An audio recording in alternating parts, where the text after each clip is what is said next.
Disclaimer: இந்த சேனலில் பகிரப்படும் அனைத்து தகவல்களும் கல்வி மற்றும் அறிவு பகிர்வுக்காக மட்டுமே. இங்கு நாங்கள் யாரையும் பங்கு சந்தையில் வர்த்தகம் செய்ய ஊக்குவிக்கவில்லை.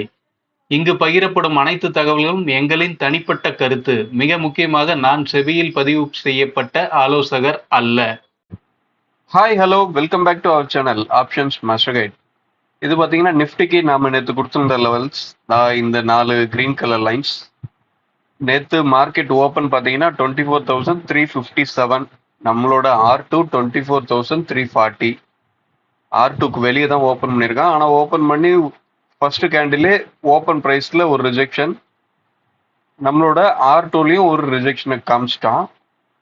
ரிஜெக்ட் ஆனவன் நேராக S1 பார்த்து வந்திருக்கான், சாரி R1 பார்த்து வந்திருக்கான். ஆனால் R1ல டச் பண்ணல. அங்கேருந்து ஃபுல் பேக் மேலே போனவன் எக்ஸாக்டாக நம்மளோட R2ல ரிஜெக்ட். அங்கே ரிஜெக்ட் ஆனவன் டைரெக்டாக வந்து நம்மளோட R1ஐயும் ஸ்ட்ராங்காக பிரேக் பண்ணிட்டான். அங்கே ரிஜெக்ட் ஆகி ஒரு சின்ன கரெக்ஷன் கொடுத்துருக்கான். கரெக்ஷன் கொடுத்து ப்ரீவியஸ் டேவோட ஹையில் ரிஜெக்ட் ஆயிருக்கான். ரிஜெக்ட் ஆனவன் எக்ஸாக்டாக வந்து ப்ரீவியஸ் டேவோட க்ளோசிங் ப்ரைஸ் அங்கே சப்போர்ட் எடுத்திருக்கான். நேராக ப்ரீவியஸ் டே ஹை வந்திருக்கான். அடுத்து ஒரு சின்ன கரெக்ஷன், நம்மளோட R1 பிரேக் பண்ணியிருக்கான். R1 பிரேக் பண்ணி அடுத்து ப்ரீவியஸ் டே ஹையில் ஒரு சப்போர்ட் எடுத்தவன் நேராக பார்த்தீங்க அப்படின்னா நம்மளோட R2ல தான் வந்து திரும்ப ரிஜெக்ட் ஆயிருக்கான். இந்த லெவல்ஸ்லாம் ஏன் இப்படி ரெஸ்பாண்ட் ஆகுது அப்படின்னா, இதெல்லாம் ஆப்ஷன்ஸ்ல கிடைக்கிற க்ளோசிங் ப்ரைஸை பேஸ் பண்ணி எடுக்கிற லெவல்ஸ். இந்த க்ளோசிங் ப்ரைஸை பேஸ் பண்ணி எடுக்கிற லெவல்ஸ் ஏன் இப்படி வேலை செய்யுது அப்படின்ற அந்த லாஜிக் நீங்க புரிஞ்சுக்கணும். அதாவது நீங்க ஒரு ஓப்பன் பொசிஷன் வச்சிருக்கீங்க, மார்க்கெட் லைவ் மார்க்கெட்ல ட்ரேட் பண்றீங்க. ட்ரேட் பண்ணி அந்த பொசிஷனை க்ளோஸ் பண்ணல, அன்னைக்கு மறுநாளைக்கு அந்த பொசிஷனை கேரி ஃபார்வர்ட் பண்றீங்க. இப்படி இருக்க பட்சத்துல உங்களுக்கு பாத்தீங்க அப்படின்னா நைட்டு ஒரு 12 மணிக்கு அப்புறம்லாம் பாத்தீங்க அப்படின்னா உங்களோட போர்ட்ஃபோலியோவில் அந்த ஸ்கிரிப்ட் இருக்காது. நீங்க பொசிஷனா எடுத்துட்டு போன ஸ்கிரிப்ட் போர்ட்ஃபோலியோவில் இருக்காது, ஜீரோன்னு சொல்லி காமிக்கும். ஆனா மறுநாள் காலையில 8 மணிக்கு அப்புறம் பாத்தீங்க அப்படின்னா திரும்ப அந்த போர்ட்ஃபோலியோவில் ஓப்பன் ஆயிடும். அதுக்கடுத்து உங்களுக்கு ப்ராஃபிட்டோ லாஸோ அப்படின்னு சொல்லி ஏதோ ஒரு அமௌண்ட் காமிக்கும். அந்த அமௌண்ட் எங்க இருந்து காமிக்கும் அப்படின்னா, அதாவது எம்டிஎம், மார்க் டு மார்க்கெட் அப்படின்ற மாதிரி சொல்லுவாங்க.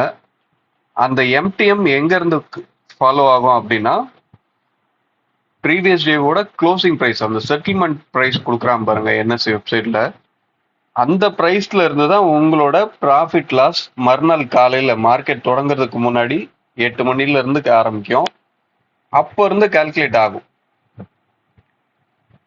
ஸோ இதுல இருந்து என்ன தெரியுது அப்படின்னா, நீங்க 1 லாட் 2 லாட் எத்தனை லாட் பொசிஷன் எடுத்துட்டு போயிருந்தாலும் உங்களுக்கும் மறுநாள் காலையோட எம்டிஎம் ப்ரீவியஸ் டே க்ளோசிங் ப்ரைஸ்ல இருந்து தான் வரப்போகுது. அதே மாதிரி தான் ஒரு இன்ஸ்டிடியூஷனல் லெவல் செல்லருக்கும் சரி, அவனுக்கும் அவனோட ப்ராஃபிட் அண்ட் லாஸ் அந்த எம்டிஎம்ல இருந்து தான் கால்குலேட் ஆக போகுது. அந்த எம்டிஎம் ப்ரீவியஸ் டே க்ளோசிங் ப்ரைஸ்ல இருந்து தான் வரப்போகுது. ஸோ அந்த க்ளோசிங் ப்ரைஸ் எல்லாமே மார்க்கெட்டுக்கு ஒரு கம்பேரிசன். கம்பேரிசன் அப்படின்னாவே உங்களுக்கு டிஃபால்ட்டா 2 டேட்டா இருந்திருக்கும். அதாவது இதுக்கு முன்னாடி எப்படி இருந்தது, இப்போ எப்படி இருக்கு. ஒரு கம்பெனியோட ரிசல்ட், ஒரு குவார்டர் ஆன் குவார்டர் ரிசல்ட்டை எப்படி கம்பேர் பண்ணுவாங்க, ஆல்ரெடி கிடைச்சிருந்த லாஸ்ட் குவார்டரோட ரிசல்ட் கூட கரண்ட் குவார்டரோட ரிசல்ட்டை கம்பேர் பண்ணுவாங்க. ஸோ கம்பேரிசன் ஒன்று நீங்கள் பண்ணணும் அப்படின்னாவே ப்ரீவியஸாக இருந்த ஒரு டேட்டா உங்களுக்கு தேவைப்படும். அந்த ப்ரீவியஸ் டேட்டா தான் இங்கே ப்ரீவியஸ் டே க்ளோசிங் ப்ரைஸ். இங்கே இருந்து தான் எல்லாமே கால்குலேட் ஆகும். இதுக்கு நீங்கள் என்ன தெரிஞ்சுக்கணும் அப்படின்னா, மார்க்கெட்டுக்கு தேவையான மாதிரி ஸ்ட்ரைக்கை நீங்கள் சூஸ் பண்ண தெரிஞ்சிருக்கணும். அந்த ஸ்ட்ரைக்கை நீங்கள் கரெக்டாக சூஸ் பண்ணிட்டீங்க அப்படின்னா மார்க்கெட்டோட லெவல்ஸை கரெக்டாக எடுக்க முடியும். மார்க்கெட்டோட லெவல்ஸ் எடுத்திருந்தாலுமே லைவ் மார்க்கெட்ல அந்த பிரைஸ் என்ன சொல்லுது அப்படின்றத நாம வெரிஃபை பண்ணி வெறும் ஸ்பாட்டை மட்டுமே வச்சு கூட ஒரு என்ட்ரி எக்ஸிட்டை கிளியரா நம்மளால பண்ண முடியும். அதுக்கடுத்து பாத்தீங்க அப்படின்னா நேத்து 200 பாயிண்ட்டுக்கும் அதிகமா நேத்து கேப் அப் ப்ரீவியஸ் டேவோட ஹைக்கும் மேலதான் ஓபன் பண்ணியிருக்கான். 125 ஒன்று. ஓகே, ஒரு 230 பாயிண்ட் கேப் அப் வச்சுக்கோங்க. ப்ரீவியஸ் டேவோட க்ளோசிங் ஸ்ட்ரைக் என்னன்னு பாருங்க. 24,125ல க்ளோஸ் பண்ணியிருக்கான். ஓகே, நம்ம 150 அப்படின்னு நீங்க ப்ரீவியஸ் டேவோட க்ளோசிங் ஸ்ட்ரைக் எடுத்துக்கோங்க.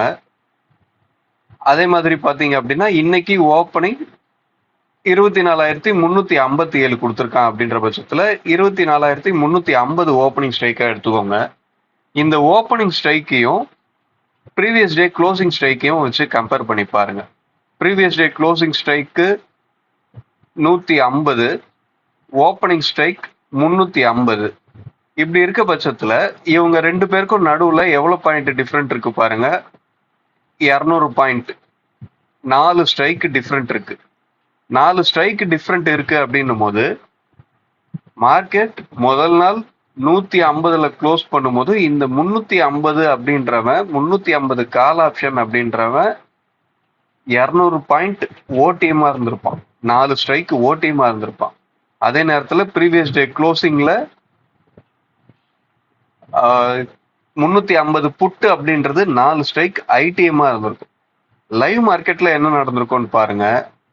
நேத்து 4 ஸ்ட்ரைக் ஓடிஎம்மா இருந்த ஸ்ட்ரைக்கு லைவ் மார்க்கெட்ல 4 ஸ்ட்ரைக் ஐடிஎம்மா இருந்த ஸ்ட்ரைக்கை பீட் பண்ண வேண்டிய சூழல் ஏற்பட்டிருக்கும்.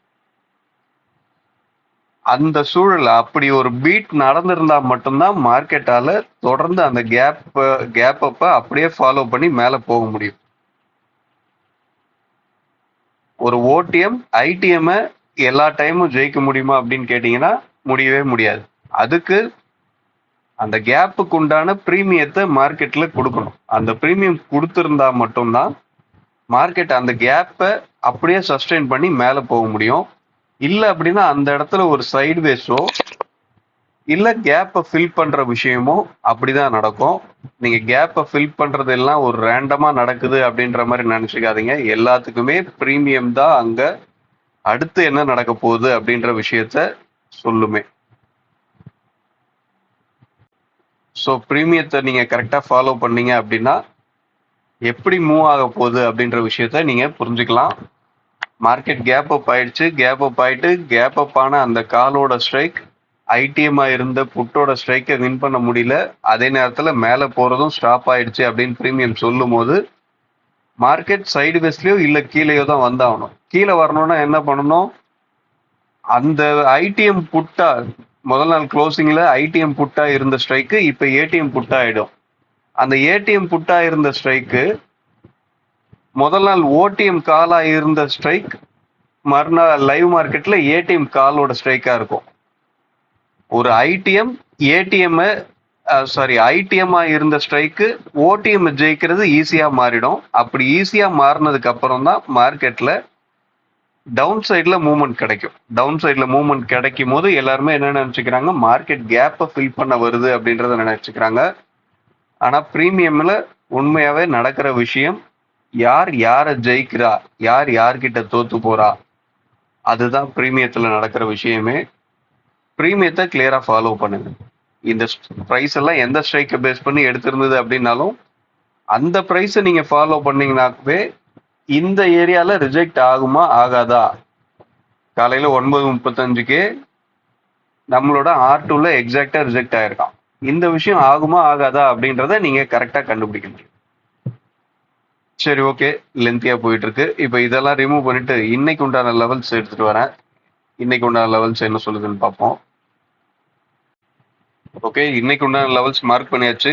என்ன அப்படின்னா 24,482, 24,394, 24,236, 24,167. இதுதான் இன்னைக்கு உண்டான R1, R2, S1, S2. Okay, இதை தாண்டி பிரீமியம் என்ன சொல்லுது அப்படின்னா மார்க்கெட் தொடர்ந்து மேல போகணும் அப்படின்னா 350 மார்க்கெட் க்ளோசிங் பாத்தீங்கன்னா 328ல கொடுத்துருக்கு. நேத்தே ஹை 359, நமக்கு 359 நேத்தே ஹை 350. அந்த ஸ்ட்ரைக்ல நமக்கு பிரீமியம் சப்போர்ட் வரணும். அந்த ஸ்ட்ரைக்ல பிரீமியம் சப்போர்ட் கிடைச்சதுன்னா மட்டும்தான் மார்க்கெட்டால தொடர்ந்து மேல போக முடியும்.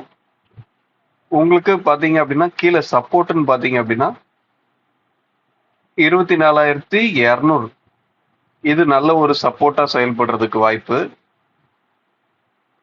இது சப்போர்ட்டா செயல்படுறதுக்கு எப்போ வாய்ப்பு அப்படின்னா மார்க்கெட்ல 250 இந்த ஸ்ட்ரைக்ல பிரீமியம் சப்போர்ட் இல்லாம இருக்கிற பட்சத்துல, இந்த ஸ்ட்ரைக்ல பிரீமியம் சப்போர்ட் கிடைச்சது அப்படின்னா மார்க்கெட் நல்ல ஒரு டவுன் சைட் மூவ்மெண்ட் கிடைக்கிறதுக்கு வாய்ப்பா மாறிடும். அப்படி இல்லை அப்படின்னா 250 பிரேக் பண்ணாலுமே 200 ஒரு சப்போர்ட்டா செயல்படுறதுக்கு வாய்ப்பு. மார்க்கெட் மேல தொடர்ந்து போகணும் அப்படின்னா 350க்கு மேல பிரீமியம் சப்போர்ட் கிடைக்கணும். இன்னைக்கு மந்த்லி எக்ஸ்பைரி, இந்த மந்த்லி எக்ஸ்பைரியில ஏடிஎம் பிரைஸ் வெறும் 63 ரூபாய் தான் வச்சிருக்கான். 63 ரூபாய ரொம்ப ஈஸியாவே ஜீரோ பண்ணிடலாம். ரொம்ப பெரிய அமௌண்ட் கிடையாது. ஏடிஎம்மோட ஆவரேஜ் பிரைஸை நான் சொல்றேன். பெரிய மூவ்மெண்ட் வருமா அப்படின்றது இன்னைக்கு சந்தேகமா தான் இருக்கு. கடைசி 3 மந்த் எக்ஸ்பைரியும் பார்த்தீங்க அப்படின்னா பெரிய மூவ்மெண்ட் எதுவுமே இல்லை, ஒரு சைட்வேஸ்லேயே தான் க்ளோஸ் ஆயிருக்கு. இன்னைக்கும் அப்படி க்ளோஸ் ஆக அதிகப்படியான வாய்ப்பு இருக்கு. போன வாரத்தோட வீக் எக்ஸ்பைரி எப்படி க்ளோஸ் ஆச்சு, நல்ல ஒரு ட்ரெண்டிங்கா 500 பாயிண்ட் எடுத்தா அப்படின்ற மாதிரி நினைச்சு இன்னைக்கும் அந்த விஷயத்த ட்ரை பண்ணாதீங்க. ஒரு ஹீரோ ஜீரோ அப்படின்ற விஷயத்த, ஹீரோ ஜீரோ நடக்கிறதுக்கு ஒரு பிரைஸ் மேட்சிங் நடக்கணும். பிரைஸ் மேட்சிங் நடந்தா மட்டும்தான் ஹீரோ ஜீரோ அப்படின்ற விஷயம் நடக்கும். அதெல்லாம் எப்படி நடக்குது அப்படின்றத பிரீமியத்தை மட்டுமே வாட்ச் பண்ணுங்க. பிரீமியத்தை வாட்ச் பண்ணீங்கன்னா தான் மார்க்கெட்டோட மூவ்மெண்ட் தெரியும். ஏன் அப்படின்னா இந்த ஆப்ஷன் செயின் அப்படின்றது அல்காரிதம். இன்னைக்கு எக்ஸ்பைரி டேல மார்க்கெட் எங்க முடியுதோ அதுல இருந்து ஓடிஎம் ஏடிஎம் எல்லாமே ஜீரோ ஆக போகுது. ஐடிஎம்க்கு ரியல் வேல்யூ கொடுக்க போறான். மார்க்கெட் எங்க முடியும் அப்படின்றத ஆப்ஷன்ஸோட பிரைஸ் தான் முதல்ல உங்களுக்கு சொல்லும். ஒரு லாஸ்ட் 5 மினிட்ஸ் கேண்டில்லே பாத்தீங்க அப்படின்னா ஸ்பாட் ஒரு இடத்துல க்ளோஸ் ஆயிருக்கும். ஆனா அவனுக்கு டேவோட க்ளோசிங் பிரைஸ் வேற ஒரு இடத்துல கொடுத்துருந்துருப்பான். அதே நேரத்துல அந்த டேவோட சார்ட்ல அந்த டேவோட க்ளோசிங் பிரைஸ் என்னவோ அந்த ஸ்ட்ரைக்கை நீங்க க்ளோஸ் பண்ணி செக் பண்ணி பார்த்தீங்கன்னா தெரியும். அது லாஸ்ட் 5 மினிட்ஸ் கேண்டில்ல மார்க்கெட் எங்க முடிஞ்சா அந்த ஸ்ட்ரைக்குக்கு என்ன வேல்யூ வரணுமோ அந்த வேல்யூல எக்ஸாக்டா போய் செட்டில் ஆயிருந்திருக்கும். ஸ்பாட் மட்டும்தான் அந்த பிரைஸை தாண்டி இங்கே எங்கேயும் ஓடிட்டு இருக்கோம். 3:30 முடிஞ்சதுக்கு அப்புறம் 3:30க்கு தாண்டி ஸ்பாட்டுக்கு கொடுக்குற செட்டில்மெண்ட் பிரைஸ்ல ஆப்ஷன்ஸோட பிரீமியம் எங்க க்ளோஸ் ஆயிருந்ததோ அங்க எடுத்துட்டு வந்து க்ளோஸ் பண்ணிடுவான். அதுல இருந்தே நீங்க தெளிவா தெரிஞ்சுக்கலாம் மார்க்கெட்ல முதல்ல என்ன நடக்க போகுது அப்படின்றத பிரீமியம் தான் சொல்லுது அப்படின்ற லாஜிக்கை உங்களால தெளிவா புரிஞ்சுக்க முடியும். மார்க்கெட்டை கிளியரா வாட்ச் பண்ணுங்க. மார்க்கெட் அப்படின்றது ஒரு ஓப்பன் இன்ட்ரெஸ்டாலேயோ இல்ல ஆக்டிவ் கான்ட்ராக்ட்ல கிடைக்கிற வால்யூமாலேயோ மார்க்கெட் மூவ் ஆகுறது கிடையாது. அது எல்லாமே வெளிப்படையா இருக்கிற டேட்டா. அந்த டேட்டாவை மட்டுமே நம்பாதீங்க. அங்க ஒரு செல்லிங் நடந்திருக்கு அப்படின்னா அந்த செல்லிங் ஏன் நடந்திருக்கு அப்படின்ற விஷயத்த புரிஞ்சுக்க ட்ரை பண்ணுங்க. அவன் ஏன் செல் பண்ணியிருக்கான் அப்படின்றது தெரிஞ்சாதான் அப்படின்னா எப்போ க்ளோஸ் பண்ணுவான் அப்படின்ற விஷயத்த உங்களால எடுக்க முடியும். அவன் க்ளோஸ் பண்ணும்போது தான் மார்க்கெட்ல ஒரு மொமெண்டம் வரும். இல்லை அப்படின்னா அவன் ரீஎன்ட்ரியாவது ஆகணும், ஆவரேஜ் பண்ணணும். நேற்று 150 ரூபால ஒரு பிரைஸை செல் பண்ணியிருந்தவன் இன்னைக்கு அந்த பிரைஸ் 100 ரூபாய்க்கு இறங்கி வந்துருச்சுன்னா 50 பாயிண்ட் ப்ராஃபிட்ல இருப்பான். அந்த ஸ்ட்ரைக்கு திரும்பி இன்னைக்கும் ஜீரோ தான் ஆக போகுது அப்படின்ற விஷயத்த அவன் புரிஞ்சுக்கிட்டான், கண்டுபிடிச்சிட்டான் அப்படின்னா திரும்பி 100 ரூபால பிரைஸ் வரும்போது திரும்பி ஆவரேஜ் பண்ணுவான். அப்படி ஆவரேஜ் பண்ணும்போது அந்த இடத்துலயும் ஒரு சின்ன மொமெண்டம் வரும். இந்த மாதிரியான இடங்கள் எங்க நடக்குது, ஏன் நடக்குது அப்படின்ற விஷயத்த பிரைஸால மட்டும்தான் உங்களால கண்டுபிடிக்க முடியும். அவன் வச்சிருக்க ஓப்பன் இன்ட்ரெஸ்ட் ஓப்பன் பொசிஷனை தான் காமிக்கும். அந்த ஓப்பன் பொசிஷனை எப்போ க்ளோஸ் பண்ணுவான் அப்படின்றத நீங்க தெரிஞ்சுக்கணும். அதை தெரிஞ்சுக்கிட்டீங்கன்னா தான் மார்க்கெட் உங்க மூவ்மெண்ட்டை முன்னாடியே உங்களால கண்டுபிடிக்க முடியும். சரி, ஓகே. இன்னைக்கு கொடுத்துருக்க இந்த ப்ரைஸ் எல்லாமே எந்த ஸ்ட்ரைக்கை பேஸ் பண்ணி எடுத்திருக்குன்றதை கண்டுபிடிச்சிங்க அப்படின்னா கமெண்ட் பண்ணுங்க. வீடியோ பிடிச்சிருந்தா லைக் பண்ணுங்க, ஷேர் பண்ணுங்க. அடுத்த வீடியோவில் சந்திப்போம். எந்த ஸ்ட்ரைக்கை பேஸ் பண்ணி எடுத்திருக்கு அப்படின்றத கண்டுபிடிச்சவங்க அந்த ஸ்ட்ரைக்கை லைவ் மார்க்கெட்டில் வாட்ச் பண்ணுங்க. தேங்க்யூ, பாய்.